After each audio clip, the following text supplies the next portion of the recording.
નમસ્કાર, હું એમ નાગરાજન, સુરત મહાનગરપાલિકાના મ્યુનિસિપલ કમિશનર શ્રી. હાલમાં નસીનગરમાં ચર્ચિત જે ડેમોલિશનની કામગીરી છે એ સંદર્ભે નિવેદન આપવા માંગુ છું. 30/5/2024ના રોજ સેન્ટ્રલ ઝોનના અધિકારીઓ દ્વારા લાઇન દોરીનો અમલ કરવા માટે અને ડિમાર્કેશનનું કામગીરી કરવા માટે ઉચિત પોલીસ બંદોબસ્ત લઈને કામગીરી કરવામાં આવી હતી.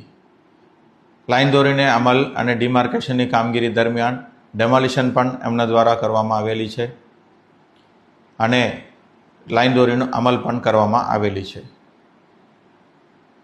હાલ આ મેટર હાઈકોર્ટમાં પિટિશન કરવામાં આવેલ હોય એની અંદર વધારે વિચાર વિમર્શ કરવું એ ઉચિત નથી. સુરત મહાનગરપાલિકા પણ એ પિટિશનમાં જોડાવવામાં આવી છે. તો એના માટે જે પણ કાયદાકીય પ્રક્રિયા કરવાનું હશે, કોર્ટમાં રજૂ કરવાનું રહેશે વિગતો, એ બધું રજૂ કરવામાં આવશે અને હાઈકોર્ટનો જે પણ નિર્ણય હશે, ચુકાદો હશે, એને ચુસ્તપણે પાલન કરવામાં આવશે.